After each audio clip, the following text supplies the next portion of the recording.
còn là khơi video ba lần bốnក៏ដឹងថា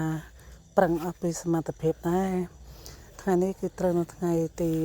11ខែ2ឆ្នាំ2026ខ្ញុំកណ្ណាអាត្មាភាពជាមួយនឹងបកណ្ណាគុណចាស់ព្រះអង្គគ្រូគ្រប់អង្គនៅក្នុងវត្តប្រាសាទតាឈ្នួល100ព្រះអង្គ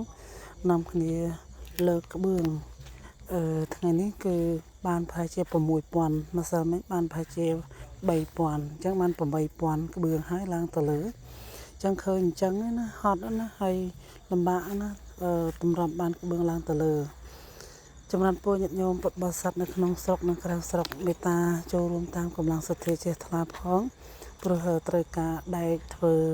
នៅដំបូលនឹងដែកមួយដើមគឺ$6ស្មើនឹង24000រៀលហើយនៅទិញឥដ្ឋរៀបខាងចិត្តចវាខាងបោះស្បុកអីច្រើនទៀតចឹងយើងថ្ងៃនេះជួយសម្រាលកិច្ចការជាងខ្លះដោយកណ្ណាគុណចាស់គ្រប់ផងទំនេរពីការសិក្សាហើយថ្ងៃនេះក៏ចិនផងចូលឆ្នាំចិនគេចិត្តសែនឆ្នាំចូលឆ្នាំចិនផងចឹងខ្ញុំបណ្ណាអាត្មាភាពក៏នាំបងគ្រូហើយនឹងភិក្ខុសាមណេរគ្រប់អង្គនៅក្នុងវត្តហ្នឹងលើកនៅក្បឿងបងណាហើយញាតិញោមណាមានកម្លាំងអាចជួយលើកក្បឿងបានសាមគ្គីព្រោះសាលាបល័យនេះយើងធ្វើទៅទឹង10ម៉ែត្រនិងបដោយ55កម្ពស់2ជាន់ត្រូវប្រើទឹកប្រាក់អស់$400,000អញ្ចឹង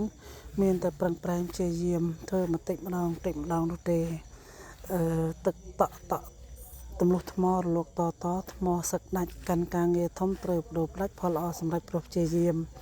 ចឹងថ្ងៃនេះខ្ញុំកណាអរគុណកណាគុណចាស់គ្រប់ផងមែនទេនៅក្នុងវត្តប្រាសាទស្រះឈ្នួលឃុំឈ្នួលមានជ័យស្រុកនេតព្រះខេមទេមានជ័យ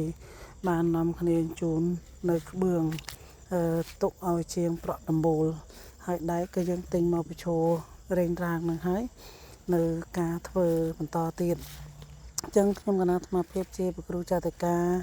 វត្តប្រាសាទសាសឈ្នួលឃុំឈ្នួលមានជ័យស្រុកនៃព្រះខេមទេមានជ័យសូមពេលវេលាដល់សម្ដេចទ្រង់ឯកឧត្តមលោកជំទាវអស់លោកស្រី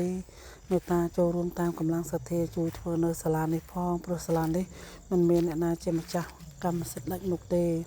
ហើយខ្ញុំកណាអាត្មាភាពក៏អស់បច្ច័យហើយក៏ប្រឹងប្រែងធ្វើកិច្ចការនេះដើម្បីឲ្យបាន